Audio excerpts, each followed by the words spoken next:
Are you able to get them all in the room? Are they in? Yes, sir, they're in. Are you okay? Thank you very much. We've had a tremendous 6 months, and we've had a tremendous 2 weeks, which now is, I guess, 3 weeks. And we have a tremendous group of people here that have done a great, unified, beautiful job. I want in particular, because of what she's gone through this last few days, done an incredible job. As you know, Christy, I'm going to ask you to say a few words about Texas. The first person there was the first person I saw on television was you, actually. And you've worked great with the governor, who's terrific. And you might want to tell a little bit about the trials and tribulations, but we appreciate the job that you and everybody have done. You had people there as fast as anybody's ever seen, so really appreciate it. We all do, and maybe you could say a few words. Sure. Well, thank you, Mr. President. I want to thank you for your leadership. Texas is strong, and the people of Texas are incredibly strong. They've gone through something that is absolutely horrific, and it is heartbreaking to watch these families suffer the way that they are. As soon as this flash flooding event happened, you know, the governor has activated his emergency responders. Nim Kidd is his emergency management director, who is incredible, and has immediately worked with the local first responders to get help to individuals and get them evacuated, put requests into me. We deployed, sir, right away, as you know, because you and I were talking a lot during this time, the Coast Guard.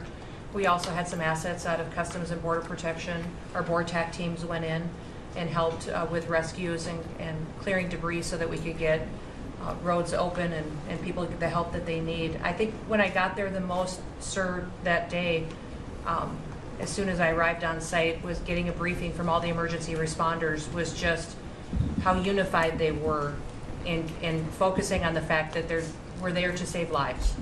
They were there to rescue people, find people who were still alive, and to reunify them with their family members. We as a federal government don't manage these disasters. The state does. We come in and support them, and that's exactly what we did here in this situation. FEMA went to an enhanced level immediately, but as soon as you signed the major disaster declaration, we were able to get them resources and dollars right away, just like you envisioned, through state block grants to help them with cleanup. And we're still there in presence, and FEMA's been deployed, and we're cutting through the paperwork of the old FEMA, streamlining it much like your vision of how FEMA should operate, and it's been a much better response to help these families get through this terrible situation. We still are looking for people.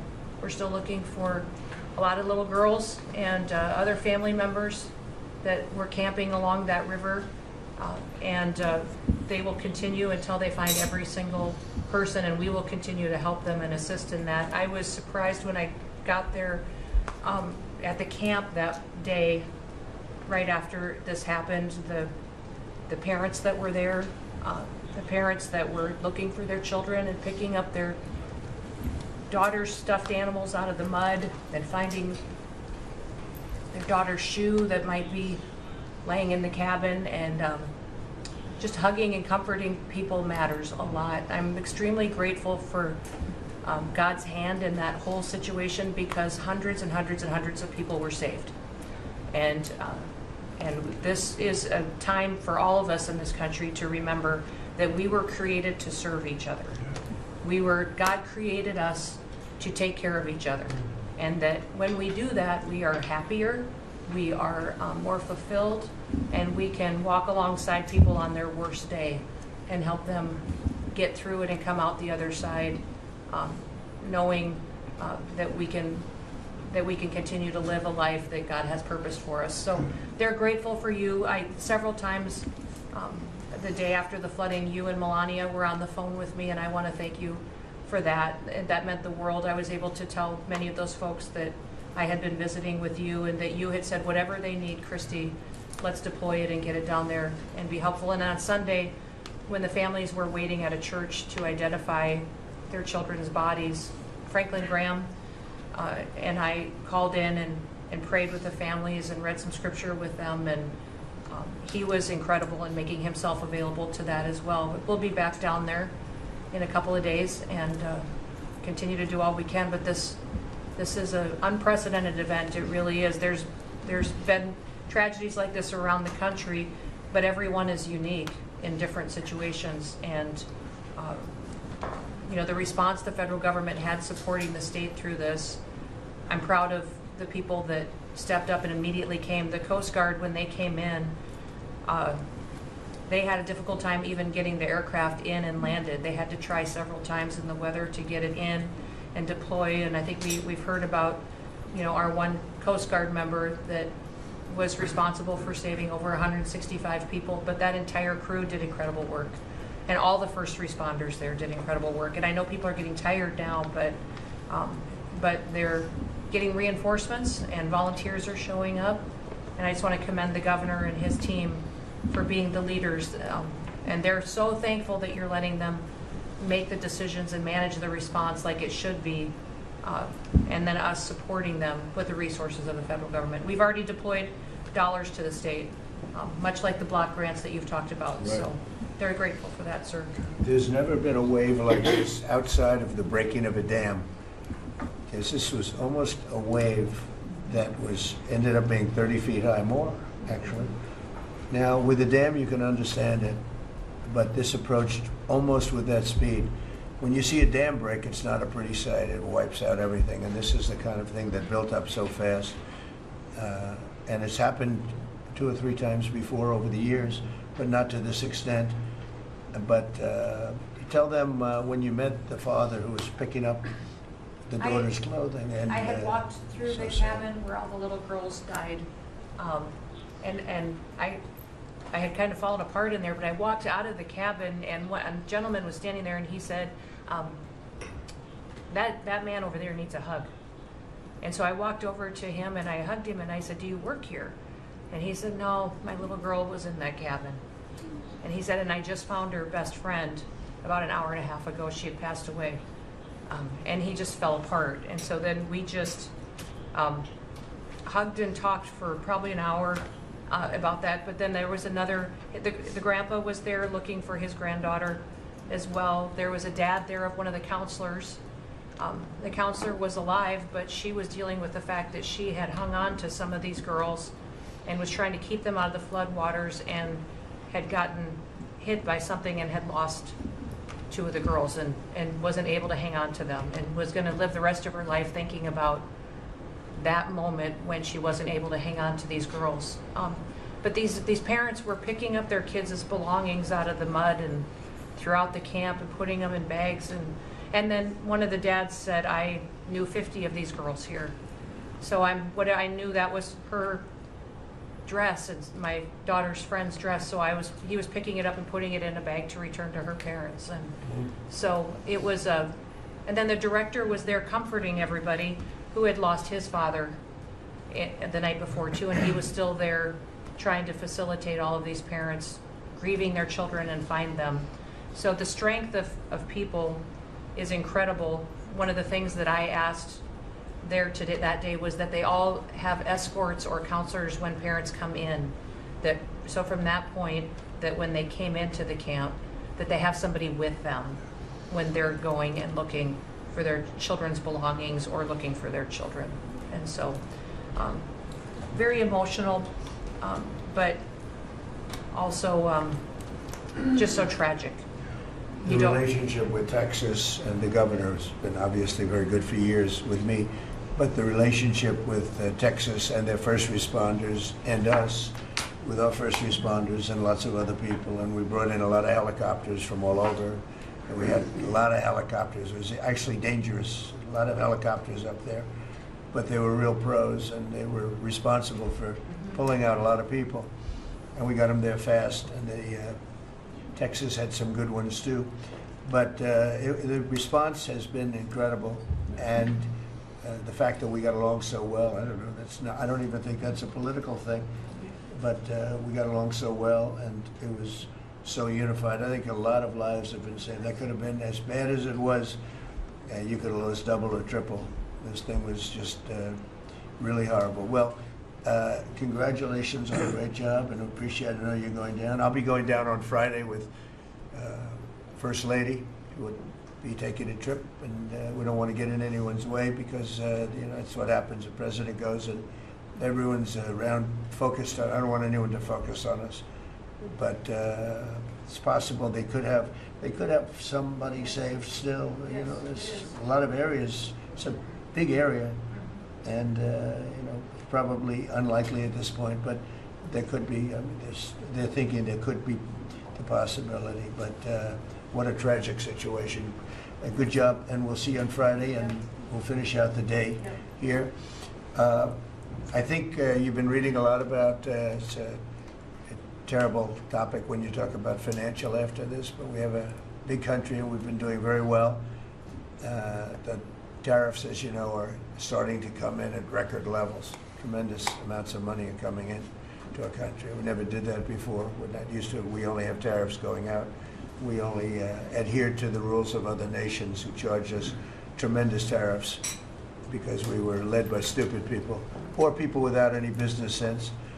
And I'd like to ask Scott, you could maybe talk a little bit about how well we're doing with regard to the money coming in. And the big money will start coming in on August 1st. I think it was made clear today by the letters that were sent out yesterday and today. Go ahead, please. Yes, sir. We will take in about $100 billion in tariff income thus far this year, and that's with the tariff, the major tariff not having started till the second quarter. So we could expect that could be well over $300 billion by the end of the year. We don't agree with CBO scoring, but for those who do, the CBO scored tariff income over the next 10 years at $2.8 trillion, which we think is probably low. And sir, under your leadership, we're witnessing. And they gave us no credit during this last little, the great, big, beautiful bill. I always use the word great. I add that to it because it really is what it is. It's never been anything like it, actually. And I want to thank all the Republicans that voted for it. And I want to, scold the Democrats because they're voting for tax cuts. They're voting for no tax on tips, no tax on Social Security, no tax on overtime, and many, many other things far more important than that. Great health care, and frankly, every Democrat should lose their election because it was purely political to vote. They were told not to vote for it. So think of it: we got 218 to 2, and then with the Senate we had 50 to 3. Democrats didn't vote at all. Not one positive vote. With all of the good things in there, economic development money, tremendous border money. Now you're loaded up on the border, and I don't think we're going to need so much of it because we had zero come in last month, so I'm not sure how much of it we want to spend. You may think about that. You may actually think about saving a lot of money because the wall's been largely built, and it obviously worked. But you may want to think about that. But so. I think it's incredible when I watch the Democrats, and they have standard lines like they had Russia, Russia, Russia. They had the laptop from hell. It all came from Russia. They make things up and they go with it, and they feed it to you people in many cases. And they said, "Here's a line," and I hear the new line is death. Oh, it's death. Everyone's going to die. There's nothing to do with that. In fact, we're saving our country. Death is from allowing 25 million people into our country, of which 3 or 4 are stone-cold, hard criminals. 11,888 are murderers, many of them committing more than one murder. That's death, and the Democrats did that. Joe Biden did that by allowing people to come in here just totally unchecked, unvetted, open borders, open borders. The whole world was dumped into our country from prisons, from gangs, from mental institutions. We have many people walking the streets, walking in areas that we don't know anything about, that came out of insane asylums.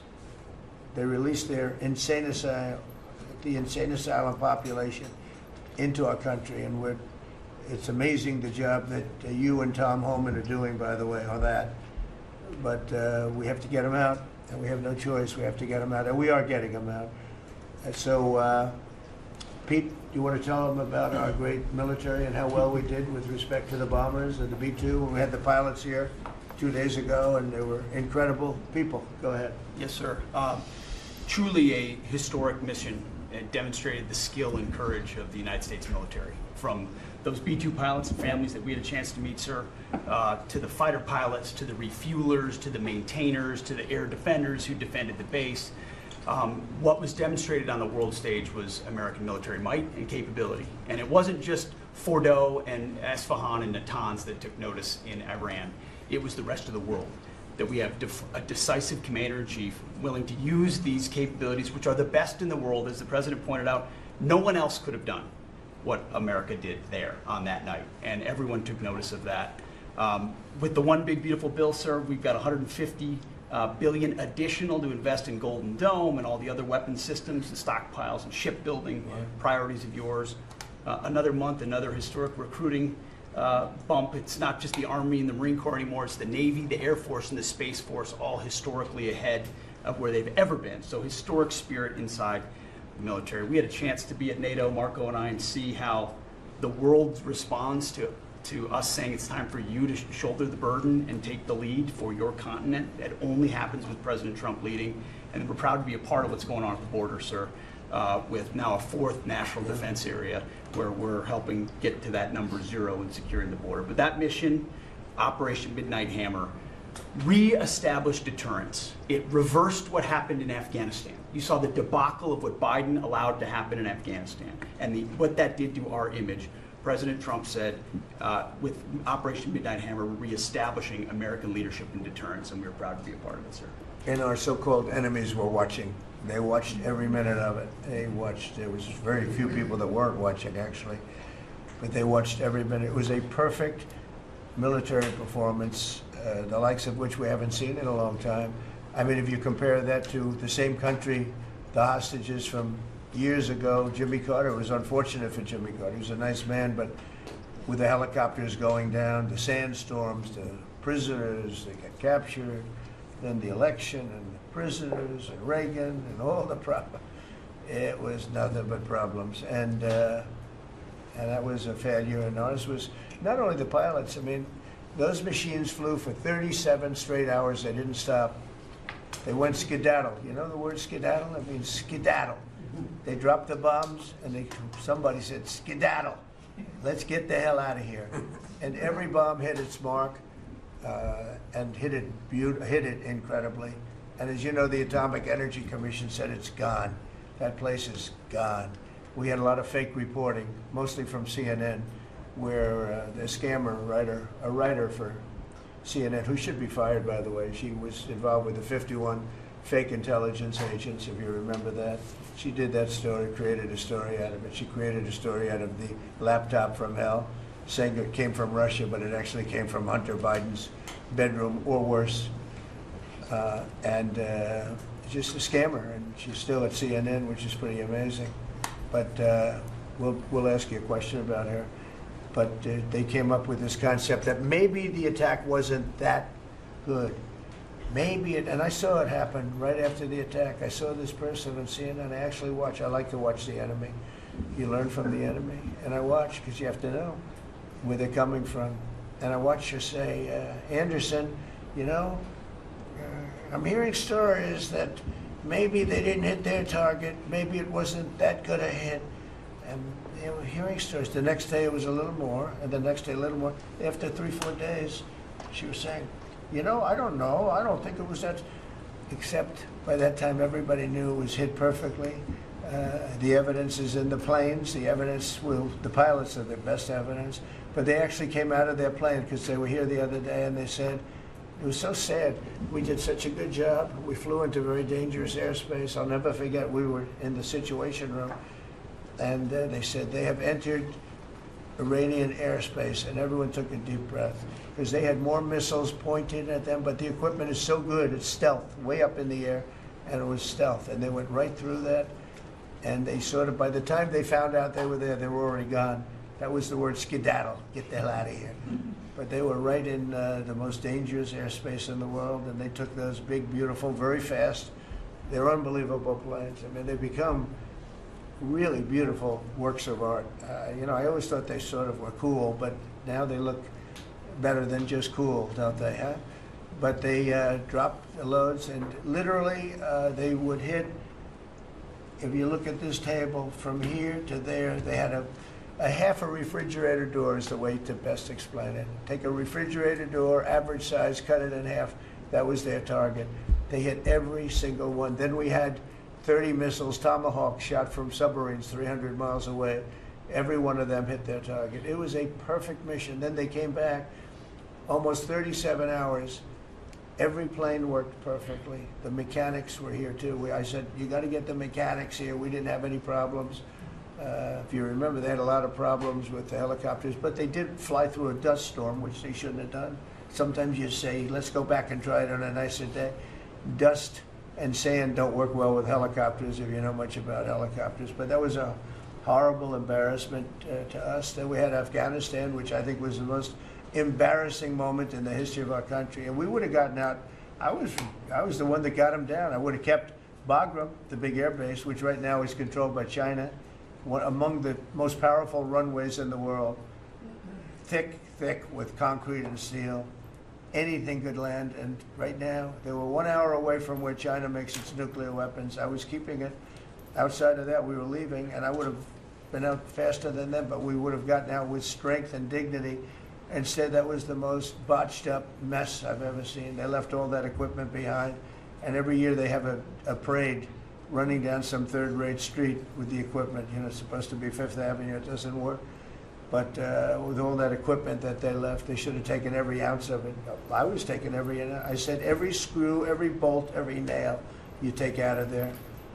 And Millie said, I remember one time, sir, we're better off leaving the equipment. Why? Well, it's cheaper. I said, cheaper? You mean it's cheaper to leave a $150 million airplane rather than flying it into Pakistan or India or someplace, or just flying it straight home? It's cheaper. Yes, sir. That's when I knew he was an idiot. Didn't take long to figure that one out. But they left all that equipment, but they left their dignity behind. It was the most embarrassing moment, in my opinion, in the history of our country. Not that we got out. We should have not been there, but that we got out the way we got out, with great embarrassment and death. You had 13 young people. I've gotten to know their families very well, but you had hundreds of people killed that nobody talks about. You had the other side, many people were killed. Many people are walking around with no legs, no arms from that whole thing. They left from the wrong airport. They should have left from Bagram, because Bagram was a big base with hundreds of miles of fencing and territory around it. Nobody would be able to get near it. And they left. So, we've done a great job, and I think people are really starting to see it. They're starting to appreciate it. Pete's done fantastically. That mission was a work of art. And I have spoken to some of our perceived, I don't know if they're enemies, but they're perceived as being potential enemies. And they essentially said the same thing. Very impressive. There wasn't a thing that we didn't lose an engine. We didn't lose it. They landed and they were cheered. But the sad thing was they were cheered, and one of the pilots said, we were a little concerned because when we got out, we were told that on television they were reporting that we may have missed our targets. Sir, we hit every target. That's what I do for a living. We hit every target. In fact, when the bombs hit, a yellow haze came over the horizon that I've never seen before. It just lit up the whole horizon, brighter than the sun. It was like looking into the sun. He goes, we hit our target, because you know what that was exploding. And but they were a little downbeat because they listened to that fake CNN reporting and the fake New York Times. They worked together to try and say that it wasn't perfect. They couldn't say they missed. All they could say is, maybe it wasn't perfect. And you ought to fire that reporter immediately. You should fire her. Real fake. And so I just want to congratulate those pilots. And a lot of people don't like bringing things like that up. I do. I always like confronting, because otherwise the public doesn't know that you're a bunch of crooked people. But they know, they've learned, and the media has to straighten out their act. The media is down to 17% approval. You got to do a little better than that. It's important for the country that you do better. I think they ought to make a lot of changes. I think changes are going to be made to the media, but it's hard to have a really successful country if you have a corrupt media, and we really have a corrupt media, and nobody really knows why. I mean, why would you want to have open borders and criminals pouring into our country? Why would you want to have men playing in women's sports, transgender for everyone, you know? You'll have to figure that out. But some of you don't. I mean, I'm looking at some people, they love the country, but I look at other people and they can't. But we're really proud of our military. It was, and the people that maybe don't like us or want to play games with us, because I think that had you not had the situation in Afghanistan, I don't think Putin would have gone in. I think when Putin looked at how stupid and incompetent that operation was, he said, wow, this might be a chance. And we're dealing with him now too. We're not happy with Putin. I'm not happy with Putin. I can tell you that much right now, because he's killing a lot of people. And a lot of them are his soldiers and their soldiers, mostly. And it's now up to 7,000 a week. And I'm not happy with Putin. Okay, any questions? Yes. Yes, sir. You just said that you're not happy with Vladimir Putin. Is there anything that you plan to do to act on that feeling of unhappiness? Well, I wouldn't be telling you. Don't we want to have a little surprise? You know, one of the things we did with the attack is that, and you asked that question, I didn't mean to be rude, but I'm in a rude because I'm looking at some of these crooked people up here, so I'm rude, but your question was asked very nicely. But one of the things we did is we went over every fact. We wanted to get every fact straight. We wanted to have the distance straight, the number of pilots straight. Everything had to be correct, because we want to be, this was a very important mission. If we failed on this mission, it was beyond the war that, you know, obviously we had with Iran and Israel, a lot of hatred, a lot of years and years of hatred, centuries of hatred. People have never seen anything like it. So we wanted to be correct with all our facts. So, you know, what I was doing is just asking, it would be great if the media would be correct with their facts. That's all we ask for. So, go ahead. So finish it up. Oh, yes. Just sort of turning back to Russia, if there's anything that you would signal about your displeasure with them. Well, look, I'm very unhappy with them. There's no reason for this. It's turned out to be tougher, but it's only tougher. And I will say the Ukrainians were brave, but we gave them the best equipment ever made. We gave them the anti-tank busters that knocked out tanks. I mean, you just aim them in the direction of the tank and the tank is gone.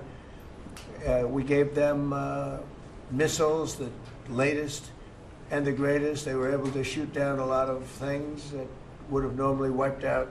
You know, probably would have been a very quick war. It would have been a war that lasted 3-4 days, but they had the benefit of unbelievable equipment. And Europe gave them, we gave them far more, because Biden shouldn't have done that. He should have equalized. We should have given them the same, or we should have given actually less than Europe. It affects Europe much more than us, but we're in there for over $300 billion.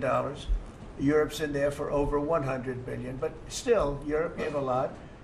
And I will say this, the Ukrainians, whether you think it's unfair that we gave all that money or not, they were very brave, because somebody had to operate that stuff. And a lot of people I know wouldn't be operating it. They wouldn't have the courage to do it. So they fought very bravely. But we gave them the best equipment in the world. We make the best military equipment by far. There's nobody close. You look at other equipment from other countries, it's not even close. That's why everybody wants to buy our equipment. And that's why we're going to step up these contractors now that make it. And they're brilliant, but they make it too slowly. And we have to step them up, Pete, and let them make it at a much higher rate. Unfortunately, we have to do that. But if you look at our Patriots, if you look at our Tomahawks, if you look at our, well, what we do with tanks is, you wouldn't want to be driving a tank. You would feel nice and secure. But they are javelins, they're called. And I gave them the javelins. Remember, they said Trump gave the javelins and Obama gave them sheets, right? They called Obama at that time. Barack Hussein Obama, if you haven't heard, did a terrible job. But that was a war that should have never happened, and a lot of people are dying, and it should end. And I don't know, we get a lot of bullshit thrown at us by Putin. For you want to know the truth, he's very nice all the time, but it turns out to be meaningless. Do you want to sanction him? Lindsey Graham has a sanctions bill on Russia. Do you want him to move I'm that looking down? at it. Yeah, no, I'm looking. The Senate is passing and passed very, very tough sanctions. Yeah, I'm looking at And it. you'd sign that? It's an optional bill. It's totally at my option. They pass it totally at my option, and to terminate totally at my option. And I'm looking at it very strongly. Yesterday you said you want to send more weapons. Go ahead, please. The Council of Economic Advisors released a new report saying that imported goods have actually decreased in price from December I know, it's not through in- March. Well, my question is, With the tariffs. the Fed chairman keeps saying that tariffs are going to cause price increases. Are we Are sure? the prices just not Chairman passed of the through? Fed? Yes, exactly. Well, Are the you prices, do a better job than him. Thank you. Are the prices just not passed through yet? No, I think what's happening is everything's evening out. You know, when we charge, see, what people don't understand, the other countries have been charged, almost every country charges us tariffs. We had deficits with everybody for years, for decades. And we were like this big monolith that made bad deals with everybody. We rebuilt South Korea and we stayed there. It's okay, we rebuilt it and we stayed there. And they pay us very little for the military. I got them to pay billions of dollars, and Biden then canceled it when he came in. I said to South Korea, as an example, we give you free military, essentially, very little. And I think you should pay us $10 billion a year. And they went crazy. But they agreed to 3. So I got 3 with a phone call. And I was satisfied. I said, but next year we have to talk. And then we had a rigged election, and we never got to talk. And you know what Biden did? They probably went to him and they said, listen, Trump treated us terribly and we shouldn't be paying anything, and he cut it down to nothing. So that's what happens. It's ridiculous. That's the other thing. We're talking to countries about contributing to the military, not only just paying more in NATO, but contributing. We have 45,000 soldiers in South Korea. We have 45,000 soldiers in Germany, 52,000 actually. And that's a huge economic development for them. That's tremendous amount. That's like having a city. It's tremendous money for them, and it's a tremendous loss for us. So we're talking, in a very nice way, we're talking to them about it. It's very unfair. We supply the militaries to many very successful countries. I mean, South Korea is making a lot of money, and they're very good. They're very good, but, they should be paying for their own military. President Trump, could I ask you a question about Jerome Powell as well, and then a question to the Attorney question General? about what? Jerome Powell, and then I have a question for the Attorney General. Jerome Powell, who you've been pressuring to lower interest rates, he's facing accusations of lying to Congress, which is a potential crime about the Well, then he opulent. should resign immediately. We should get somebody in there that's going to lower interest rates. Do you want congressional Why don't Republicans you to call look for into his that? resignation? Do you want congressional Republicans to investigate and It's pursue okay and with punish? me. I think he's terrible. I think, look, we're paying, I call him Too Late. T-O-O, Too Late, like Too Tall Jones for the Dallas Cowboys, right? Too late. He's always late. But he wasn't late with Biden before the election. He was cutting him like crazy. It didn't help too much, did it? But he was cutting him like crazy before the election with Kamala and Biden. He was trying to get them in, I guess. I don't know. He was recommended by somebody that worked for me. I like you better. If I could ask the Attorney General a question too, President. Sure. Your memo and release yesterday on Jeffrey Epstein, it left some lingering mysteries. One of the biggest ones is whether he ever worked for a American or foreign intelligence agency. The former Labor Secretary, who was Miami U.S. Attorney Alex Costa, he allegedly said that he did work for an intelligence agency. So could you resolve whether or not he did? And also, could you say why there was a minute missing from the jailhouse tape on the night of Saturday? Yeah, sure. If Hey, I Pam, could, could I just interrupt for Sure. 1 second? Are you still talking about Jeffrey Epstein? This guy's been talked about for years.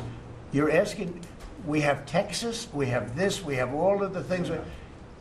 And are people still talking about this guy, this creep? That is unbelievable.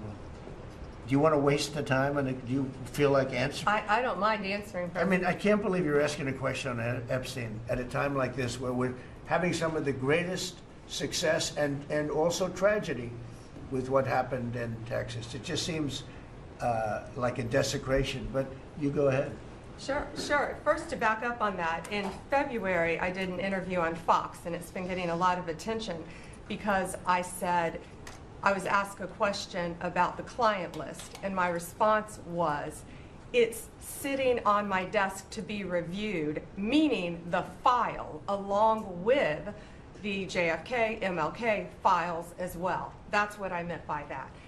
Also, to the tens of thousands of video, they turned out to be child porn downloaded by that disgusting Jeffrey Epstein. Child porn is what they were. Never going to be released, never going to see the light of day. To him being an agent, I have no knowledge about that. We can get back to you on that. And the minute missing from the video, we released the video showing definitively the video was not conclusive, but the evidence prior to it was showing he committed suicide. And what was on that, there was a minute that was off the counter. And what we learned from Bureau of Prisons was every year, every night, they redo that video. It's old, from like 1999. So every night the video is reset, and every night should have the same minute missing. So we're looking for that video to release that as well, showing that a minute is missing every night. And that's it on Epstein. Mr. President, on the tariffs again, on August 1st, you've said it is the deadline. What incentives do countries have to negotiate? It seems that deadline keeps moving. It was April 2nd, now it's... We didn't move, no. It's always been August 1st, that's when we're paying. A statement was put out today, and I put it out just to make it clear. It wasn't a change, it was August 1st. We don't change very much, you know. Every time we put out a statement, they say, he made a change. I didn't make a change. Clarification, maybe. No, August 1st they pay.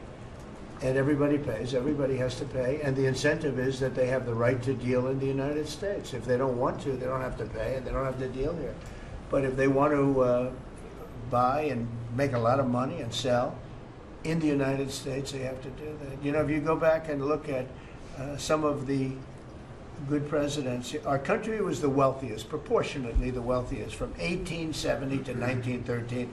It was an all-tariff country. We didn't have income tax. That came in in 1913. We had tariffs. And we had so much money we didn't know what to do with it. We had, we had a couple of presidents that were very, very strong. McKinley, I guess more than anybody, but he was the tariff king, but he was very, very strong. It's sort of sad. He made a fortune for this country, became very rich, and then Teddy Roosevelt went out and vice president, and he spent the money. And they said Roosevelt was a great president. And let's say he was a great president, but the money was paid by McKinley with tariffs. Tariffs are charged by other countries at levels that are ridiculous. And you know, I call those other countries to say, and every one of them is willing to give us everything now, by the way, just so you know. Sir, we'll charge you no tariffs, nothing. We'll give you everything. We'll give you access to our markets. We'll give you everything. Is that a correct statement, Scott? Yes, sir. Howard, would you say that's a correct statement? Exactly correct. It's like they just don't, because they're very spoiled, because for years they ripped us off and we didn't have a president that understood it, or Secretary of Treasury or Secretary of a lot of different secretaries are involved, but certainly Commerce Secretary was, you know, not doing their job. I don't know about Kelly, she's small business. We'll keep it that way, okay? Her small business is bigger than almost all big businesses when you add it all up. But no, they are very respectful of our country. But the incentive is that they have the right to do business with us. Without that, they don't have the right to do business. And that would be okay too. And will there be a flurry of deals? Will we hear, in the next 24 hours, will we hear a flurry of deals? Yeah, we have a lot of them going out. But the deals are mostly my deal to them. We're picking a number that's low. We don't want to hurt them. And fair. We're picking a number that's lower than, in most cases, lower than what they charged us. But it's amazing when you've paid all this money for years and they get one president that's a little bit different and a little tougher on this subject, and they're willing to drop everything they've been charging us for years and years. I mean, we have countries going, we will have you don't have to pay any tariff to come in and do business. They're giving us total access to their countries. They gave us no access to the country. They say, well, you cannot go into our country. Okay, good. Now it's, we will give you total access and you don't have to pay any tariffs. But please don't charge us tariffs. And we don't like that deal. So the letters I send out are, we have made some deals. We can make a lot more deals. It's just too time consuming. It just makes it more complicated. And we can do things over the years too. You know, we're not hard line. But it's about time the United States of America started collecting money from countries that were ripping us off and laughing behind our back at how stupid we were. Okay? Thank you. Mr. President, Yellow. on the tariff issue, so you talked about India coming, but then a couple days ago, you issued a new tariff threat to members of the BRICS countries for Yeah. if they aligned with anti-American policies. 10% charge. That would be India, Brazil, That's Russia, right, they have to pay South Africa. 10% if they're in BRICS. Because Right. BRICS was set up to hurt us. BRICS was set up to degenerate our dollar and take our dollar as the standard, take it off as the standard. And that's okay if they want to play that game, but I can play that game too. So anybody that's in BRICS is getting a 10% charge. Is that immediate, sir, or is Yeah, that pretty if soon. they engage in some behavior? Well, if they're a member of BRICS, they're going to have to pay 10% tariff just for that one thing. And they won't be a member long. I thought BRICS was, I said this about a year ago, and it largely broke up. But, there are a couple that hang around, but I thought it largely broke up. BRICS is not, in my opinion, not a serious threat. But what they're trying to do is destroy the dollar so that another country can take over and be the standard. And we're not going to lose the standard at any time. If you have a smart president, you will never lose the standard. If you have a stupid president like the last one, you would lose the standard. You wouldn't have the dollar as you. And if we lost the world standard dollar, that would be like losing a war, a major world war. We would not be the same country any longer. We're not going to let that happen. The dollar, you ever hear the expression, dollar is king? The dollar is king. We're going to keep it that way, okay? And I'm just saying, if people want to challenge it, they can, but they're going to have to pay a big price. And I don't think any of them are willing to pay that price. Thank you, Mr. President. Are you optimistic about reaching the tariff deal with the European Union soon? Well, the European Union has been speaking to us, Ursula and the whole group, and they've been very nice. They treated us very badly until recently. Now they're treating us very nicely. It's like a different world, actually. They've treated us very badly. They were among the toughest to deal with. Actually, in many respects, they were much worse than China. Look at what they do to our companies. They sue Apple, they sue Google. 17 billion they got from Apple on a lawsuit that they didn't have a case. They have, judges that are European Union judges. And they ruled, they take so much money away from our country in terms of that, in terms of other things that they do. They're very tough. But now they're being very nice to us, and we'll see what happens. We're probably 2 days off from sending them a letter. We are talking to them. I just want you to know, a letter means a deal.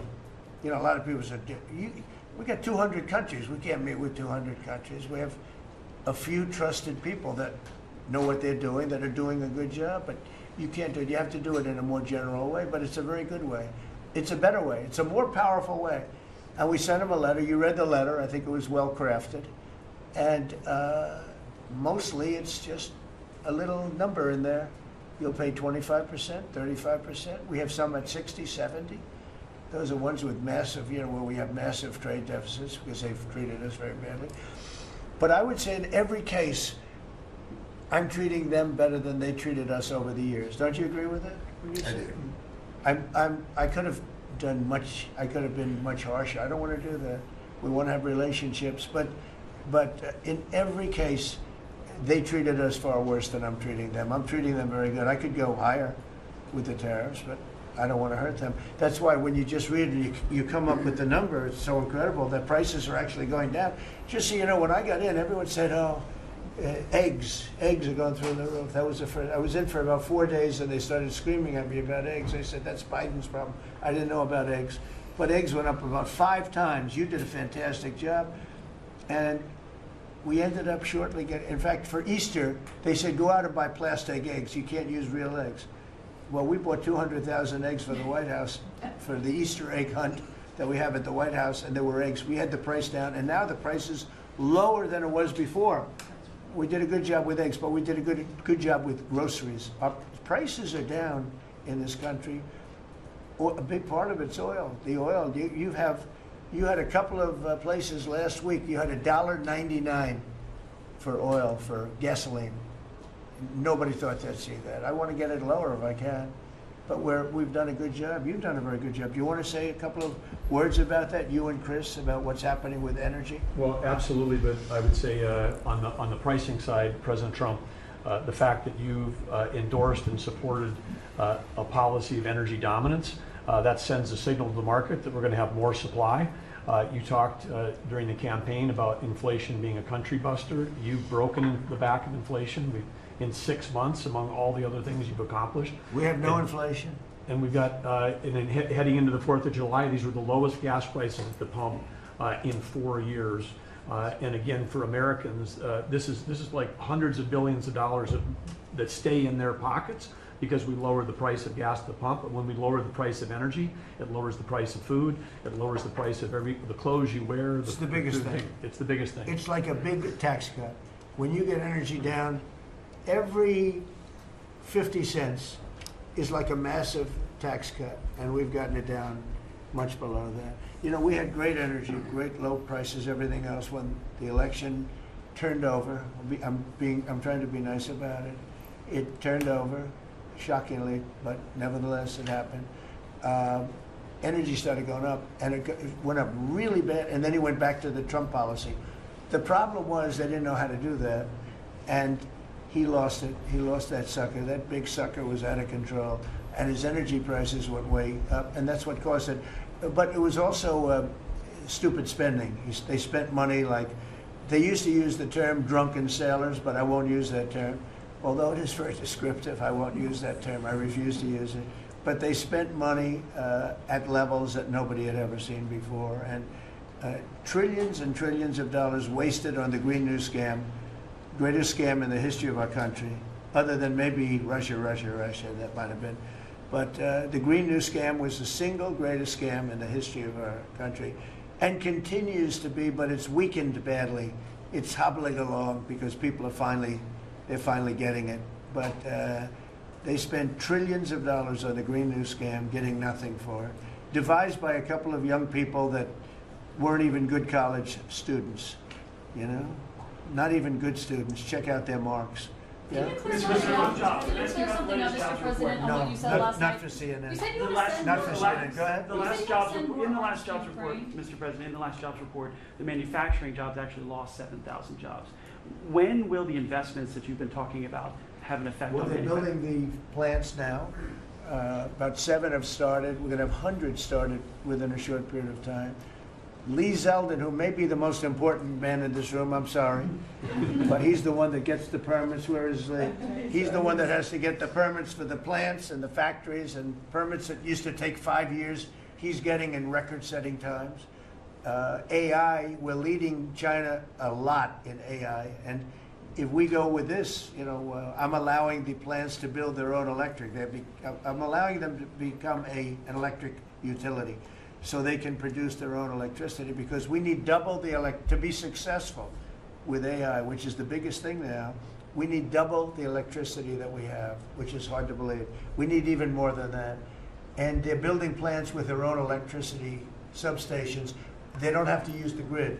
And anything they build extra, they're putting into the grid. So we're supplying the grid with brand new electric sources. And you know, it's funny, when they came to see me, they never even asked for that. I told them about it. The reason they didn't, they thought that was an impossibility. You're not allowed to build your own electric. These are massive investments that are being made in building electricity for their plants. And they're going to have, I think, Doug, a lot of electricity left over. And that electricity is going to be passed into the grid and give us no more, you know, like you look at California. They have blackouts and brownouts every week. They're totally out of control. They have a really incompetent governor. Where's Chris? Is he here? Do you want to speak to the subject? Yeah, I think a huge thing in the One Big Beautiful Bill, Mr. President, because of your leadership, is the ending of these subsidies, as you call them, the Green New Scam. That saves our country $500 billion over the next 10 years. But American taxpayers were paying twice. They're paying that money, $500 billion in the subsidies, and they were paying more expensive electricity price. If you subsidize something, you should at least lower the cost of it.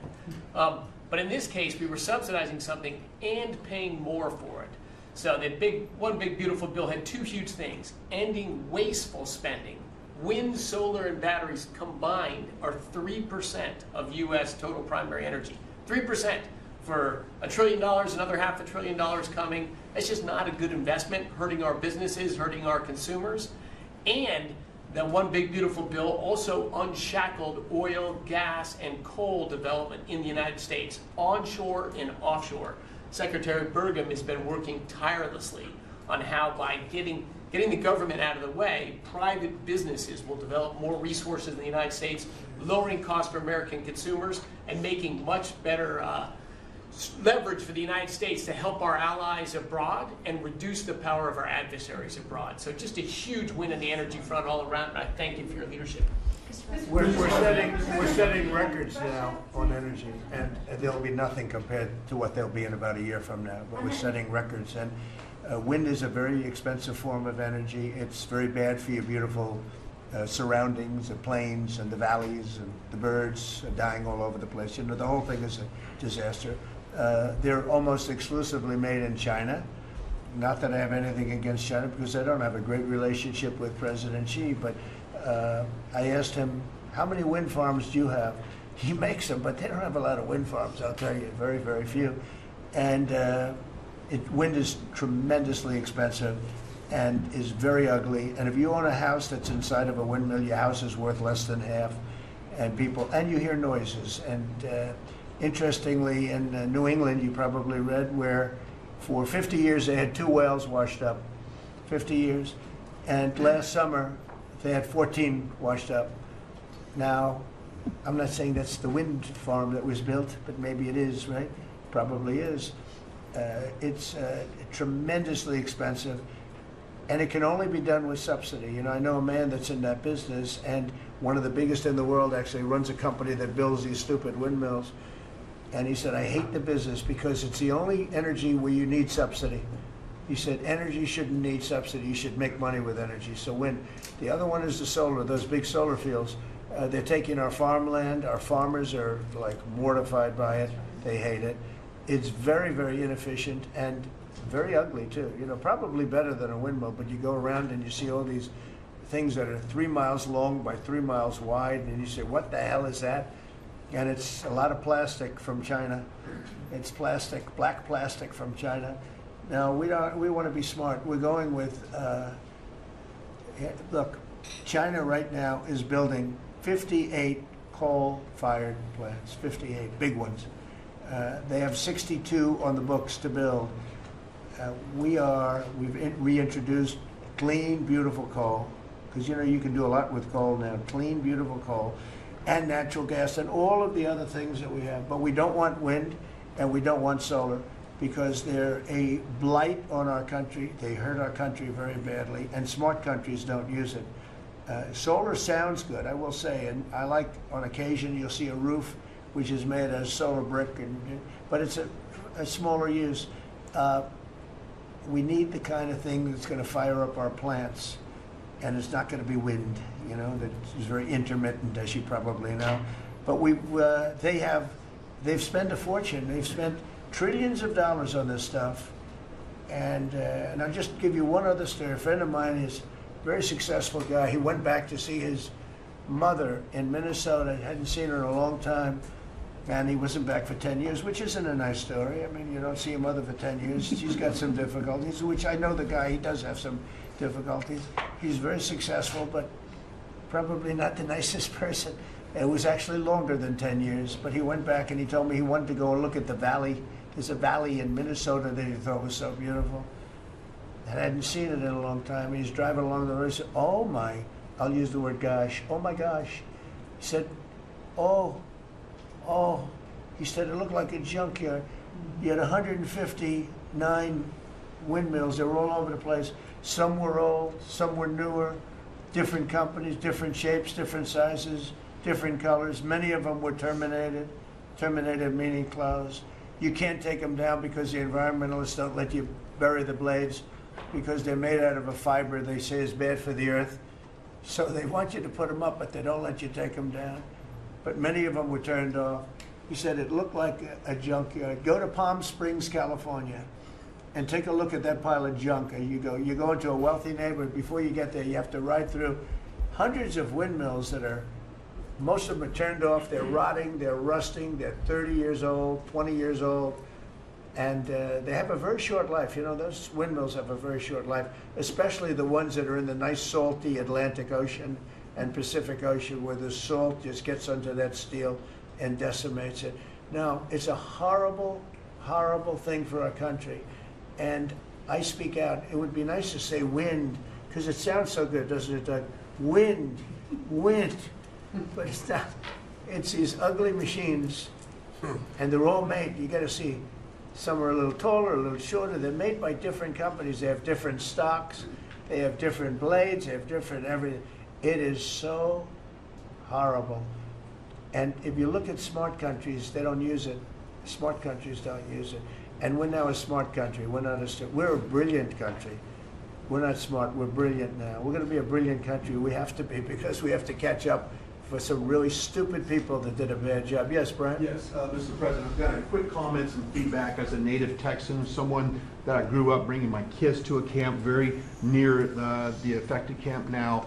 Thank you on behalf of Texas. I've gotten hundreds of messages that want to thank. So if you're in the cabinet room, you can tell the president and his team, on behalf of Texans, thank you so much for the quick response and the loving, the hugs. I saw that you gave. Two quick questions. I saw a Palestinian senator. His name is Schumer. He's a good Palestinian. No, he's a Palestinian. He's become a Palestinian. He's abandoned the Jews. But I saw him say, it's Trump's fault. Yeah, that's right. It's Trump's fault. He was actually, do you ever see John Lovett's The Liar? Where he goes, yeah, I went to Harvard, that's right. This was Schumer. He goes, yeah, it's Trump's fault, that's right, it's Trump. I actually saw that stupid guy try and blame it on me, and I said, man, that's a tough one to take. But his career is limited, because I hear AOC is going to beat him, and she's no bargain either, by the way. Go ahead. Well, I'm just saying that's an example of an America First team effort to get this country back. So that's what America First looks like for the viewers watching us at home. My two questions. Looks like we have a rogue judge, an Obama-backed rogue judge that is attempting to block the funding to Planned Parenthood, which the big, beautiful bill cuts off the funding to Planned Parenthood. Any plans to challenge that? Okay. Absolutely. Yes, we're on it. We're on it. And I texted, I believe, I talked to yesterday Secretary Lutnick and Secretary Besson. I reached out to you to let you know that we were on it in the big, beautiful bill. Wonderful. And then I let her handle that question. You notice? I said, go ahead, handle that question. I'll toss it to her. Then my second question was Secretary Rollins. You did an amazing press conference today in front of the Department of Agriculture. You talked about the Farm Act and the need to get China out of our country, owning farmland. For the viewers at home that might have missed that, can you recap what that means to national security, to make sure we can grow our own food? Well, thank you, Brian, sir, if you don't mind. Yes, this morning Secretary Hegseth, Secretary Noem, and Attorney General Bondi and I had a press conference at the USDA. I just happened to have a chart in case it came up, but obviously the Chinese owning of farmland in our country is a massive national security issue. And for the media, you can see the yellow is where all of the farms have been purchased over the last number of years, and the red is around all of the military bases where that farmland has been purchased. So this is a massive national security issue. The press conference this morning included 3 of our greatest governors as well, Sarah Sanders from Arkansas, Jim Pillen from Nebraska, and Bill Lee from Tennessee. The states have begun taking a leadership role to ban the purchasing of China farmland. Obviously, Congress needs to step up and catch up, and we're going to be working alongside of them as well. We had some of our members, great members of Congress there, but it is time. And I think that this morning was symbolic of many things. The first of this administration working every day to effectuate President Trump's leadership and unequivocal support of America First. But second, just how close we are as a cabinet. I don't know in any other administration that you'd have 4 cabinet members at the USDA on a Tuesday morning when it's about 110 degrees outside with the sun beating down on us talking about Sir, Your Vision. So I think it was a great day. It was just the start. There's an executive order coming and some other things coming behind that. But protecting America's farms isn't just about protecting our farmers. It's also about national security. So that's what we discussed this morning. I do want to say that I think we have had a really good relationship with China lately, and we're getting along with them very well. They've been very fair on our trade deal, honestly, and I hope we're going to have a great relationship. It's a big, strong, powerful country. We're more powerful than they are. We have much better military equipment than they do, but we are getting along with them very well. I'm getting along with President Xi very well. We speak often. And with all of that being said, and I understand what you're saying, but I think we're getting along with China very well. Mr. President, we have sent more weapons to Ukraine, as you said last night. Last week, the Pentagon paused some shipments of weapons to Ukraine. Did you approve of that pause? We want to put defensive weapons because Putin is not, he's not treating human beings right. He's killing too many people. So we're sending some defensive weapons to Ukraine, and I've approved that. So who ordered the pause last week? I don't know. Why don't you tell me? I think that's a question for the Go Pentagon. ahead. Mr. Yeah. President, on immigration, the Secretary of the Agriculture did say this morning that undocumented workers would not be covered by any amnesty who are working on farms. You had said maybe that the ISA folks won't go after those folks on farms. So which is it? There's no amnesty. What we're doing is we're getting rid of criminals, but we are doing a work program. Do you want to explain that, please? Yeah, this morning we talked about, of course, this was a top of mind question. This morning we talked about protecting the farmers and the farmland, but obviously this president's vision of no amnesty, mass deportation continues, but in a strategic way, and then ensuring that our farmers have the labor that they need. Secretary Chavez-DeRimmer has been a leader on this. Obviously this comes out of the Labor Department, but moving toward automation, ensuring that our farmers have that workforce, and moving toward an American workforce. So all of the We've above. got to give the farmers the people they need, but we're not talking amnesty. Laura, do you want to say something about Yeah, that? thank you, Mr. President. On this, thank you, Secretary Rollins, how important this is never to displace the American worker. What the Department of Labor is doing is focusing on what the law entails now, being more modernized, more streamlining, to work through the H programs. We're going to have a concierge Right. approach to that, where we have developed a new office to answer the need of our farmers and ranchers and producers, and not to displace the American worker, and follow within the law now. And that does not include an amnesty program at all. And we've seen that working, and we'll continue to have that roll out. On the other topics that we've somewhat talked about, the jobs numbers, Mr. President, 4 months in a row, we've seen those jobs numbers increase. That's an exciting time for our Right. manufacturers. That was asked earlier. We know it's going to take some time, but through that deregulation process that Lee and I are working on as well, the Department of Labor has rolled out 63 new deregulations that we're going to be moving through. In the first Trump administration, it was successful with over 30. We've just rolled out 63 Right. new ones in order to double down on those manufacturing companies, to let them know that we have signaled through this process that we will assist them in getting the workforce that they need. It's an exciting time. That one big beautiful bill, that was the signal to my former colleagues in Congress to get this done. It's been an important time. I spent time on the ground visiting 7 states in 9 days prior to that bill being passed, because it was the most pro-worker piece of legislation that we will ever see really in this country right now. No tax on tips, no tax on overtime, no tax on Social Security. That matters to the American worker, because we don't want to take their money and give it back. We want them to keep more of their hard-earned dollars in their pockets currently, and that's what they're excited about. And as I move forward with this tariff talks, I heard a company, orthopedic company in Indiana, say to me, for the first time since you have taken office, Mr. President, their increase in their bottom line by 8% since these tariff talks have happened. Not one company has said the president is not doing a good job. These tariff talks are working. They're feeling it on the ground. The media has told a false story, because what's happening on the ground is positive, and that's what we're seeing in these jobs numbers. So I really, through the Department of Labor, to come in behind all the secretaries and build this workforce is going to be key to the American worker. So thank you for what everybody did this last week. The One Big Beautiful Bill is a doubling down of this, and we're going to see these workers start to grow. And that apprenticeship program is going to be working. That's We'll right. have It's that gonna million be great. apprentices across the country. We, as you know, we're building plants all over the country now, which you weren't building any plants 4 years ago. You weren't building anything. But those plants, when they open up, it's going to be, you'll see numbers like you haven't seen ever. I don't think in history you'll never see numbers like what we're going to see in the very near future. Many of them are building the plants. Some are just starting right now. You know, it's a brand new administration. But, and they wouldn't be here except for two things: November 5th, the election, and the tariffs. And frankly, I guess the election was more important because of the tariffs. I mean, another person wouldn't have done this. But they're coming in because of the tariffs. They have to, they're not going to pay 25, 30, 40, 50%, 70, and 100%. And we'll be announcing something very soon on pharmaceuticals. We're going to give people about a year and a half to come in, and after that they're going to be tariffed if they have to bring the pharmaceuticals into the country, the drugs and other things into the country. They're going to be tariffed at a very, very high rate, like 200%. We'll give them a certain period of time to get their act together. But they were all here, now they all left. They went to other places because we allowed, people that sat in this room allowed it to happen.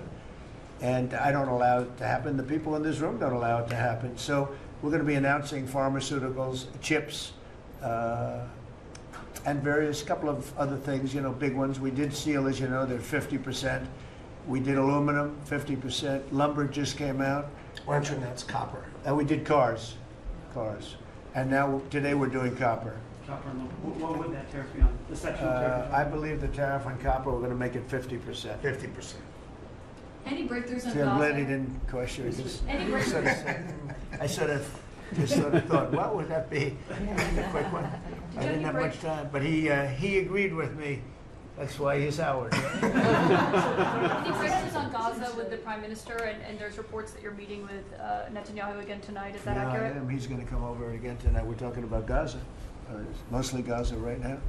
It's he's been very unfairly treated. I think what they've done to him in Israel is very unfair, having to do with this trial. I think, you know, he's a wartime prime minister, had an unbelievable outcome, and I think he's been treated very unfairly. But he's coming over later. We're going to be talking about, I would say, almost exclusively Gaza. We got to get that solved. Gaza is a tragic. It's a tragedy. It's a tragedy. And he wants to get it solved, and I want to get it solved, and I think the other side wants to get it solved. Steve, could you talk on that, please? We're in proximity talks now, and we had 4 issues, and now we're down to 1 after 2 days of proximity talks. So we are hopeful that by the end of this week, we will have an agreement that will bring us into a 60-day ceasefire. 10 live hostages will be released, 9 deceased will be released. We're meeting at the President's direction with all the hostage families to let them know. And we think that this will lead to a lasting peace in Gaza. And you're doing a good job. It's a tough one. It's a tough one. A lot of hate, you know, it's long-term hate. But we think we're going to have it solved pretty soon, hopefully with a real solution, a solution that's going to be holding up. And can I follow up? This is, I think, the first cabinet meeting since Elon Musk has not been a special government employee, not here anymore. He's now saying he's going to create a third political party. Are you worried about the impact that could have? No, I think it'll help us. It'll probably help. Third parties have always been good for me. I don't know about Republicans, but for me. Are you second guessing any of the cuts that Doge made? Since you No, described it as off the rails. look, we cut hundreds of billions of dollars with Doge. We could have done it differently. I would have done it differently a little bit, maybe, but it was something that we saved a lot of money. You can always second guess. I guess some of the people in this room maybe would have done it slightly differently, and some would have done it exactly the way it was done. But it was dramatic, and it was important, and we found a lot of things like billions of dollars given to people for environmental protection, where they had $100 in the account, like in Atlanta, Stacy, and then you had another one with 20 billion here, and 20 billion here, and 2 billion here, and 15 billion. And Lee, you might want to mention just a couple of those things. We really got because of Doge. At the Trump EPA, the one big beautiful bill was filled with many big beautiful wins for the taxpayer. It delivered a sledgehammer to the Green New Scam. Billions of dollars rescinded. So it's a big deal for the American taxpayer who sees money go through pass-throughs, that are filled with self-dealing and conflicts of interest. They see unqualified recipients. They see reduced agency oversight, and they want accountability with their tax dollars, and they got it. In the example of the Stacey Abrams connected NGO, they received $100 in 2023. They got $2 billion in 2024. They had to complete training on how to develop a budget that was put into their grant agreement. They, out of nowhere, started paying a CEO $800,000, a COO $450,000, 22 people making over 150 grand. Out of nowhere, this is tax dollars. So money go through pastors, through other pastors, through other pastors, and we lose oversight over it. And you see that it's going to former Biden officials, it's going to former Obama officials, it's going to Democratic donors. And we're not here saying we want to take money from a left-wing NGO and give it to a right-wing NGO. We want to give it back to the taxpayer. This is about us being good stewards of American tax dollars without any apology or regret. That's why President Trump was elected last November. Because there are a whole lot of people who maybe they hadn't voted Republican in a long time. Maybe they didn't even vote for President Trump the first time around in 2016, but they're regretting that vote from 2016 and they were making it right in 2024. So the One Big Beautiful Bill gave us the tools to rescind billions of dollars more. We're seeing hundreds of thousands of dollars that'll get wasted per electric vehicle as an example of this money that was going through it. They gave $50 million to a group called Climate Justice Alliance. They say that climate justice runs through a free Palestine. The Biden EPA gave $50 million to a group that says that climate justice runs through a free Palestine. We say that if you're going to spend $1 in the name of remediating an environmental issue, then spend $1 on remediating an environmental issue. We say that we can protect the environment and grow the economy. We want to help grow more baseload power in this country. So why is it that it took this long for this team to get assembled, to be able to fix the mess that we inherited? But gosh, we love showing up at our jobs every single day, first thing in the morning, because all day long we get things done for the American taxpayer. And Congress did its part last week by passing the One Big Beautiful Bill to deliver this accountability and to cut off the Green New scam. So maybe it's a bad day for Stacey Abrams. Maybe it's a bad day for all those well-connected Democrats getting paid off. But you know what? God bless America. Because at the end of the day, President Trump is here, J.D. Vance is here, and the greatest cabinet ever assembled to deliver that much-needed and highly demanded accountability. Mr. President, That was a very good answer.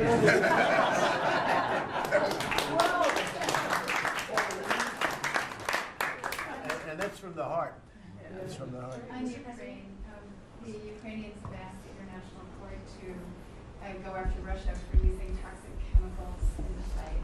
Germany and the Netherlands have had intelligence saying that. What does U.S. intelligence believe, and what do you believe about the use of chemical weapons? And would you agree that that's a case for the court committee? Well, I'd ask John maybe to discuss it if you'd like, John. Well, Mr. President, obviously chemical weapons, if it's documented and its use, it's illegal. It's against all international laws of armed conflict and treaties. And obviously I can't share in this room with this audience the intelligence that I can share with you privately, but obviously you're not going to stand or allow for any violations of international law by anyone. That's right. Thank you. Could I ask Sean to Department of Transportation, Sean Duffy, former great congressman, very popular, decided to go out and make a couple of bucks. He made a lot. And he got bored with that, though. He likes serving people better, the people. And could I ask you to just discuss a very important subject to me, and that's the modernization of our equipment at airports so that planes aren't crashing into each other and bad things don't happen. It should have been done many years ago. We were going to do it, and then the election precluded that, unfortunately. But we're doing it now. Could you tell them where we are? Yeah, if I can start with Newark. You guys all covered what happened in Newark. We had outages for a couple of 30-second outages a couple months ago. We have, in 2 months, Mr. President, it's historic speed, laid new fiber lines for communication. and tested those in the next month. So those new lines for the Philly Tracon that controls the Newark airspace, they're up and running, Great. lightning fast speed. very June was the most on-time June ever in the history of Newark for air travel. So that's going incredibly well. By the way, we shouldn't have dealt with this because Joe Biden and Pete Buttigieg had moved the center from New York to Philadelphia. They didn't test the lines. They didn't do the work, which is what brought us all these problems. But in the big beautiful bill, we got $12.5 billion. This is a historic investment in air traffic control. And so what the money is going to allow us to do is move from copper to fiber all over the country. So new copper lines. We think we can do that in 1.5 to 2 years. We have radar that dates back to the 1950s, some of it from the 60s and 70s. We get brand new radar across the country as well. We have some infrastructure money to build TRACONs and centers, the en route centers that control the traffic across the country. So this is a massive new start to rebuild air traffic control. And again, this is dilapidated. Americans think that their government takes care of them and makes the investments that are necessary to make the country work. And for 30, 40 years, the investments weren't made. And so under your leadership and direction, we are making those investments. And per your direction, right now we are interviewing what we could call a general contractor or an integrator. One company to manage. It's a massive project. The FAA is not qualified to manage this kind of a project. So we are now going through the process of finding who that one company will be to manage the whole project. We'll interview those companies together and make that selection. So we'll write one big beautiful check to one beautiful company that'll be responsible for this whole build. But if I just make one last point, this is not enough money. We're going to need more. But this is a massive new start. The biggest investment. We'll need some more money on top of it, but a great start from the big beautiful. It's a starter. It was very important to us. And just to cover that, there have been accidents, and my pilots, I would often hear them say, "Oh, good," and they would use a different system, a different country to land in New York. They'd use the radar and other things from a different country. I said, "What's that?" He says, "Oh, our system is so bad." And I knew that. We were all set to start. And Boot Edge came in, and what they did was so crazy because they hooked it copper into fiber, into steel, they had all different systems.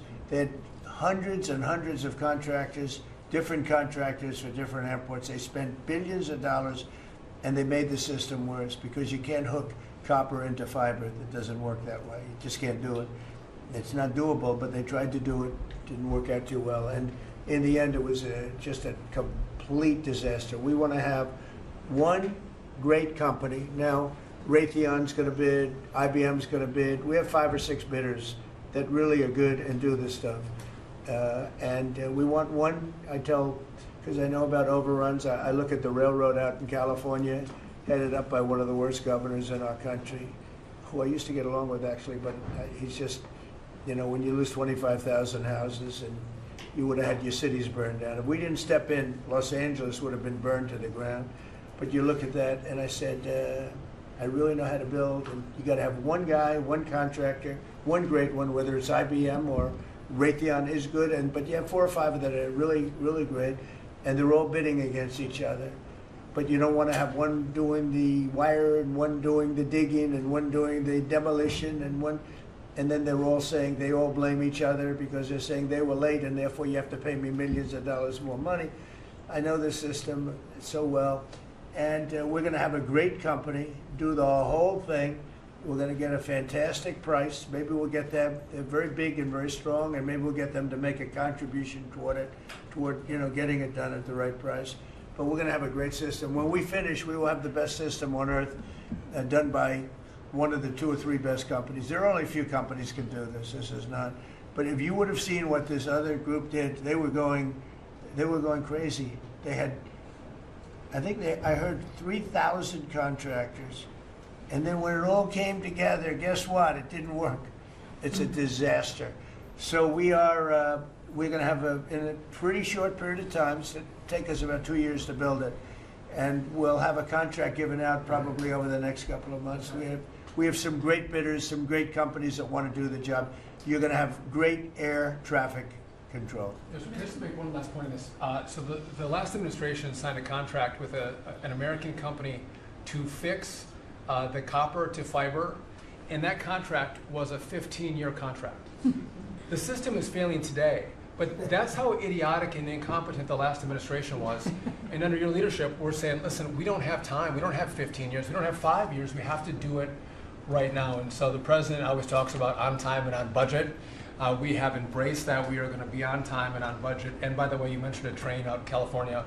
Stay tuned for, probably give us 5 days and you'll have an answer on what's going to happen with the $4 billion that we potentially have invested on a train that's going to go nowhere. It's going to be $120 billion that'll never connect San Francisco to LA. Again, the last administration wasted so much money on projects that never work. If you're going to have high-speed rail, you're going to invest billions, we should actually have high-speed rail in America, not boondoggles that fund political friends and allies and family. They have from San Francisco, inside of San Francisco to inside of Los Angeles.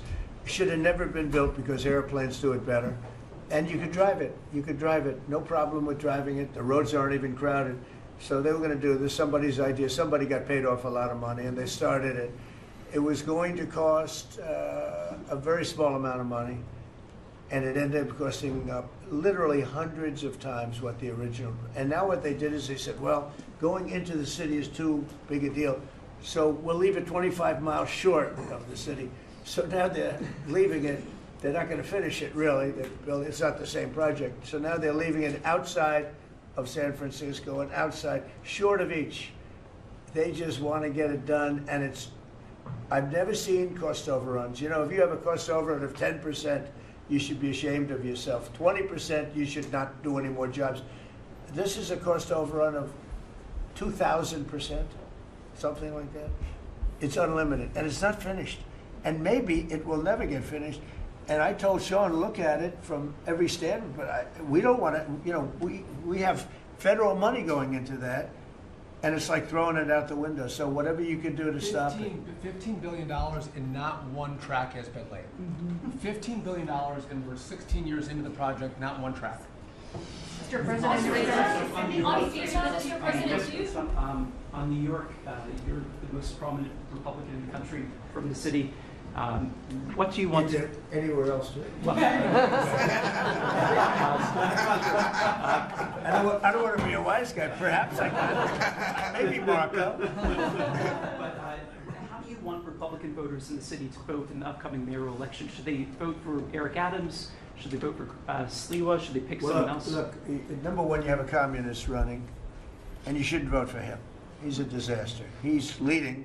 He's got the Democrat nomination because that shows you where the Democrats have gone. He actually wants to take over the grocery stores of John Catsimatidis, who's a great guy, a rich guy, grocer, does a good job, wants to take over. He actually called me the other day. He's concerned his stores are going to be taken from him, and they won't be run like John runs them. Believe me, he runs a good operation. But he actually said he wants to run his own grocery stores. No, this is a man who's not very capable, in my opinion, other than he's got a good line of bullshit, and he's convinced them to go with him. Now, as you know, Cuomo, who does have capability, is running, but he got knocked out, and now they're running as, you have Eric Adams, the current mayor, you have Cuomo, and you have Curtis Sliwa. And Curtis runs every 4 years. He seems to be a fixture on the running scale. But you know, it's I'm not getting involved. But I can tell you this: I used to say we will not ever be a socialist country, right? Well, I'll say it again: we're not going to have. If a communist gets elected to run New York, it can never be the same. But we have tremendous power at the White House to run places when we have to. We could run D.C. I mean, we're looking at D.C. We don't want crime in D.C. We want the city to run well.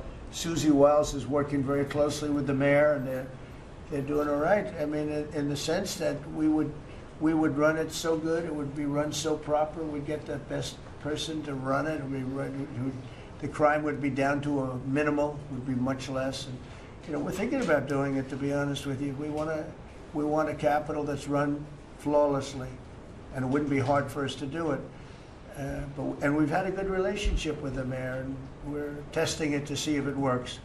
But New York City will run properly. We're going to bring New York back.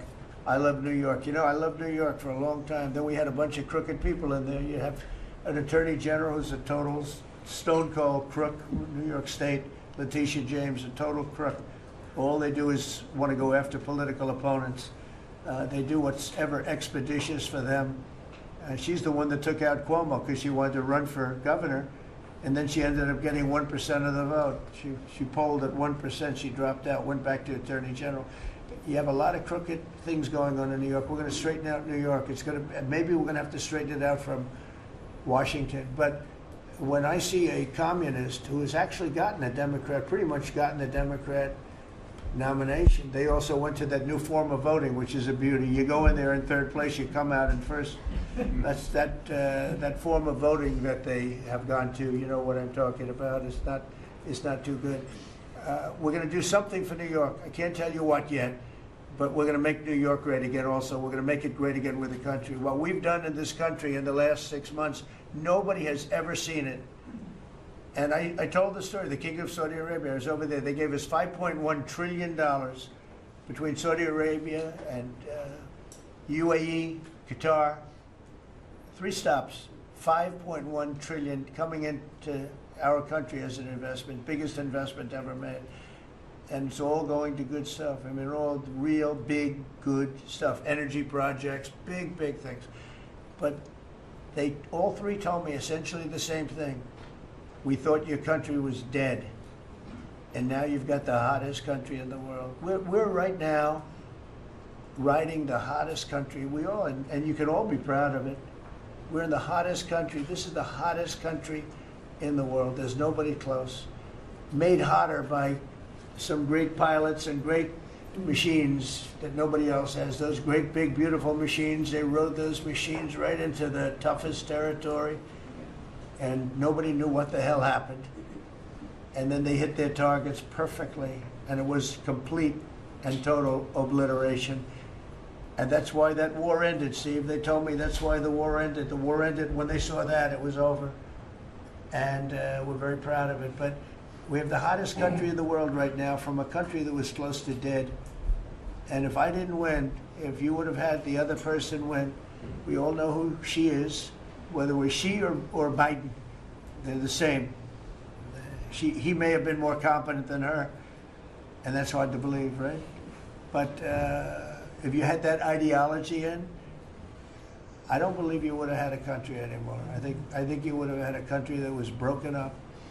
But we had a dead country. Now we have the hottest country in the world, and everybody knows it, and everybody said it. Mr. Vice President, do you have anything to say? Well, thank you, Mr. President. I just want to say that I'm very proud of the whole team. I think everybody has worked together. You see Pete and Marco and Steve working on some of the diplomacy, Christy and Pam working on the border. We just have a really, really solid team, and we've done a lot of good work. And in particular, I want to congratulate the White House staff led by the President on getting the One Big Beautiful Bill passed. I was personally skeptical. Sorry, I never told you this, but I was skeptical we'd be able to get that thing done by July 4th. We did it because we worked together and we worked very well. So it's an honor to be a part of it, but I'm really proud of you guys for doing a great job. The beautiful thing about it, it had something for everyone. That's right. Most people said it had to be broken into 7 bills. It's so big. The problem was that some of those 7 have nothing for anyone, but they had to be done for the country. You know, sometimes you have to do things for the country that aren't necessarily popular. We had a couple of them, and that wouldn't have worked. So the One Big Beautiful Bill, many people said it could never be approved. Too big, too everything, is too much.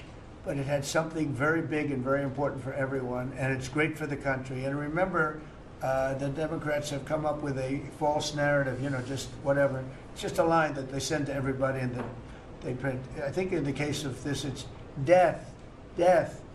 Everyone's going to die. I heard that. Everyone's going to do just the opposite. Everyone's going to live. What we're doing is saving our country and making it much bigger, better, and stronger than it ever was. I'd like to ask, Marco's been doing such a great job. Do you have anything to say? Well, it's just going through a list here, Mr. President, and I think the Vice President's pointed out to the great team you have, and all these achievements that have happened domestically. But you think about it, under your leadership, we prevented and ended a war between India and Pakistan.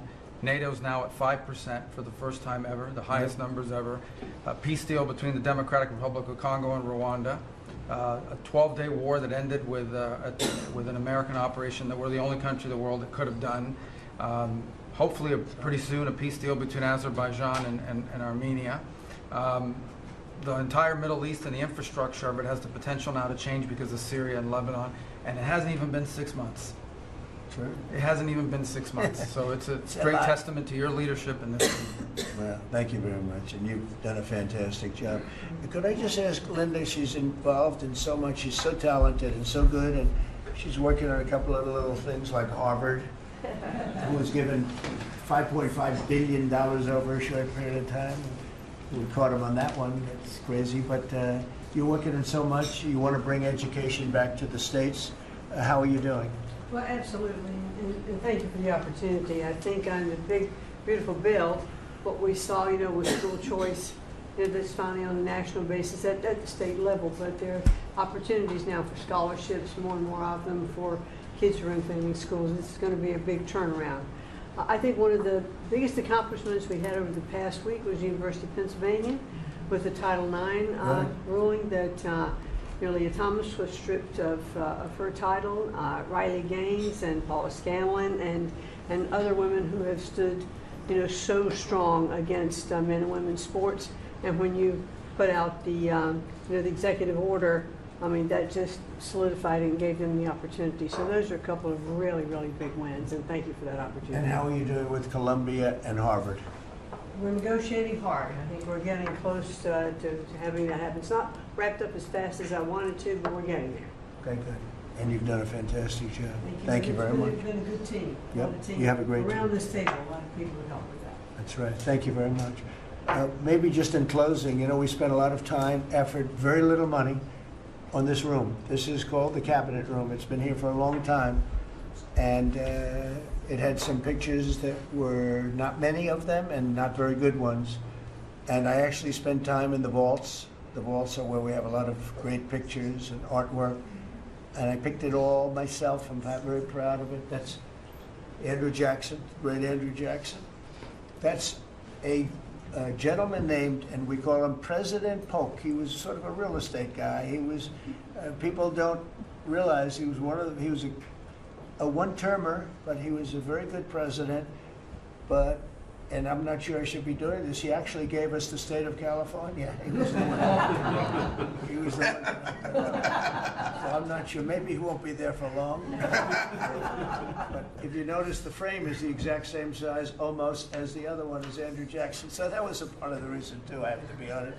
But Polk was actually a very good president who's got the same frame that I needed, okay? And up here you have the original George Washington right behind the light.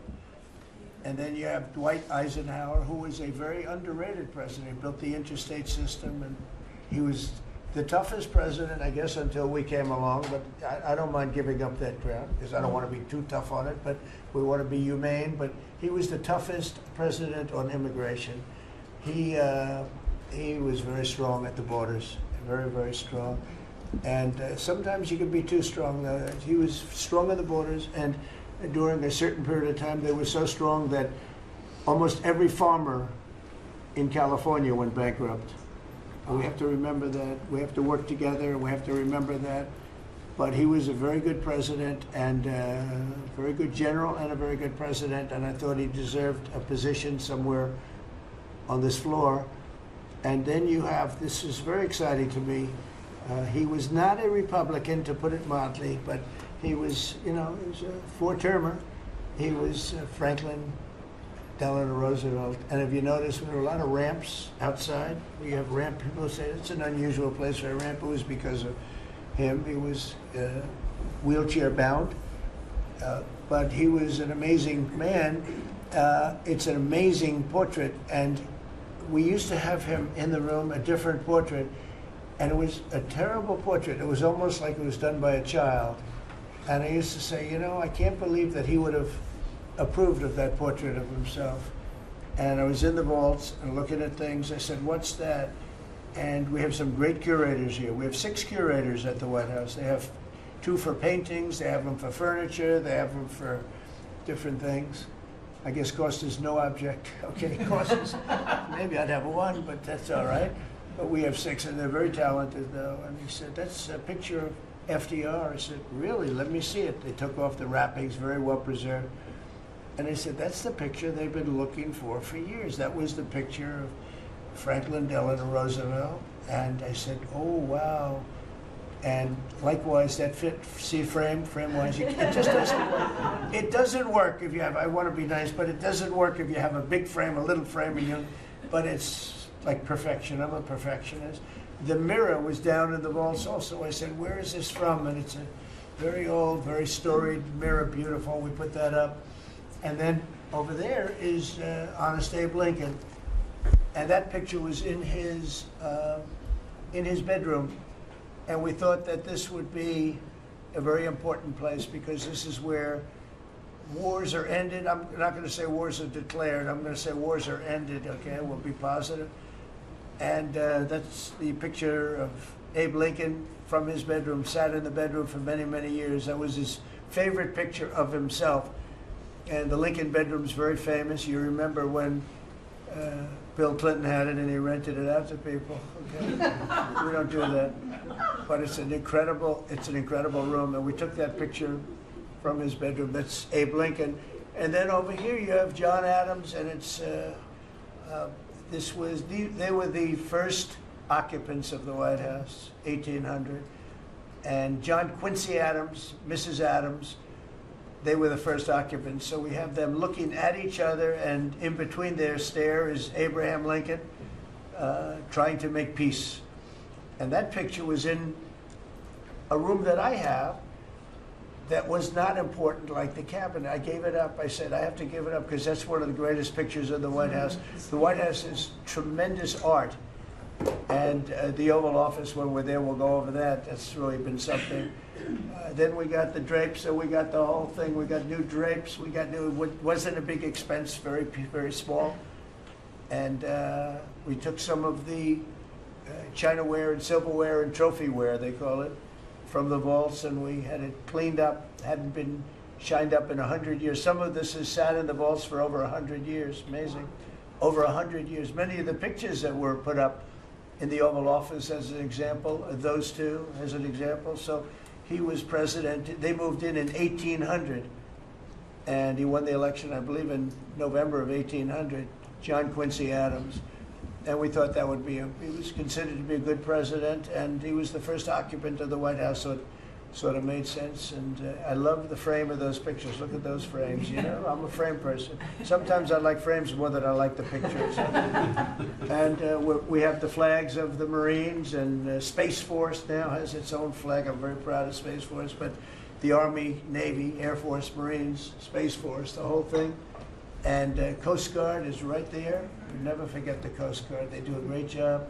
So we have the flags throughout the office. And it's really become quite a beautiful place. I don't want to tell this, Marco pointed it out.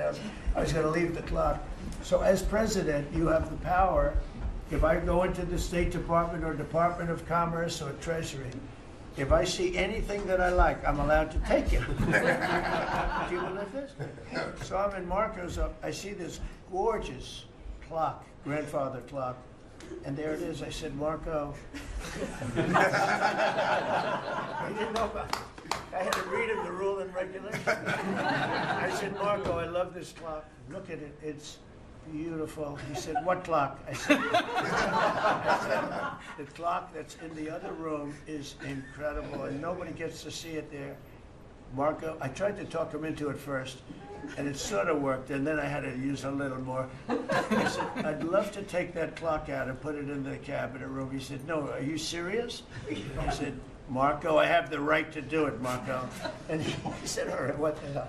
So that's that's his contribution to the cabinet room. But it's, by the way, it's an incredible clock, and you know, it's an important room. So you may see it again. Maybe we'll move it back someday. Anyway, so that's pretty much it. But it really is great. Here we put out, you know, these lamps have been very important, actually, whether people love them or not. But they're, if you see pictures like Pearl Harbor and Tora Tora Tora, you see movies about the White House where wars are being discussed. Oftentimes they'll show those lamps or something like those lamps, something that looks like them, probably not the reals, because I don't think they were allowed to. This is a very important room. This is a sacred room. And I don't think they made movies from here. You never know what they do. But they were missing medallions. See the medallions on top? They had a chain going into the ceiling.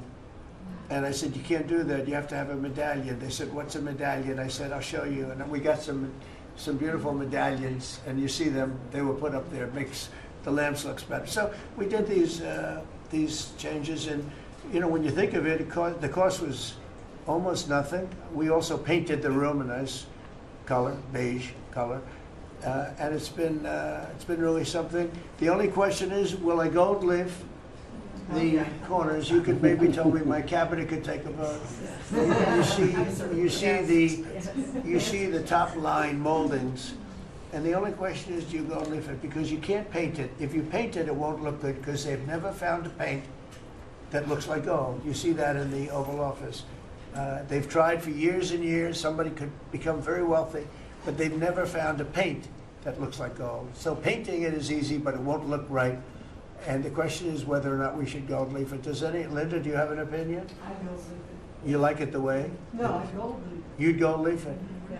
Who would gold leaf it? Could I raise you? How about, would you gold leaf it? I was going to ask about McKinley, one of your favorite presidents. Well, McKinley was a great president who never got credit. In fact, they changed the name of Mount McKinley, and I changed it back because he should have been. The people of Ohio he was the governor of Ohio. The people of Ohio were very happy when I did that. I heard they were very insulted. They took the name of Mount McKinley off. That was done by Obama a little while ago, and I had to change it back. I changed it back. He actually was a great president. He was a president. He was the tariff, the most, I guess, since me. I think I'm going to outdo him, but he was a tariff president. He believed that other countries should pay for the privilege of coming into our country and taking our jobs and taking our treasure. That's the way he explained it. They took our jobs and they took our treasure, and for that they should pay. And he made them pay, and he built a tremendous fortune. In fact, in 1887, they had the Great Tariff Committee was set up in 1887 because our country had so much money, we didn't know what to do with it. And they set up a committee of, as they called them, elites, a term that we have to change because I think a lot of the people that are elites aren't elite. I think the people that aren't elite are elite, so we're going to have to maybe switch that around somehow. But they had a committee that was set up to spend the money because it was such a large amount of money at that time. It was nobody had seen anything like it. And it all came in from tariffs. And people didn't pay tax. There was no income tax system. I told you that came back in 1913. That came back and lived well for a while. And then you had the Great Depression. And then later they tried to bring back tariffs, but the whole thing was, this was after the Depression. That was one of the great misconceptions. Is people like to say, "Oh, but it was during the." No. The country had a Great Depression, and then after the Depression, long after it started, they brought back tariffs to see if they could save it, but it took them really 25 years. When you say about 25 years to get out of the Great Depression, a lot of people don't understand that. But I thought it would be interesting for you to get a little view of this room. This is a very important room, very powerful room, great room. And we've done similar, but even beyond this, in the Oval Office. We brought back pictures of some of the great presidents. Many of them were in the vaults for over 100 years. Originals all, beautiful, beautiful things. And rather than sitting in a vault downstairs for 128 years, I thought we should display that. And we did that, I think, in a really good way. We've gotten very high marks. But it's interesting. People walk into that room and they look around the room. They don't even want to talk to me. They could look at it for hours. it's funny, when people come into the Oval Office, it's such an incredible, it's a sacred place. When people come into the Oval from the biggest people in the world, presidents, prime ministers, kings, queens, one case at least, queens, and the biggest business people in the world, they walk into that office and they always say, there's no place like this in the whole world in terms of the power. I mean, it's beautiful and all, but there are other beautiful offices. You have businessmen that have offices that are, you know, full floors of office buildings, floor to ceiling glass, and they walk in there and they say, there's no place like this anywhere in the world. There's no place. And, you know, it's what it represents maybe more than the physicality of the room itself. So it's an honor to have you all, media. It's an honor to have you. I just want to say we have a fantastic cabinet. Every one of them is a star in my book. And if they're not, I'll let you know about it. I don't I'll throw them to the wolves. I'll throw them to the wolves in 2 seconds, because our country comes first, right? But I just want to thank you all for being here. It's been a lot of fun. Thank you very much, everybody. Thank you. Thank you, press. Thank you, press. I'll tell you some other time. Thank you. Thank you guys for moving. Yeah, I will. Are we talking about next week or next? I'm gonna go. I'll be going to the game. Yeah, I'm gonna deliver it. They have it in my office. You're right. You're giving it up? She's special. Oh, she's special.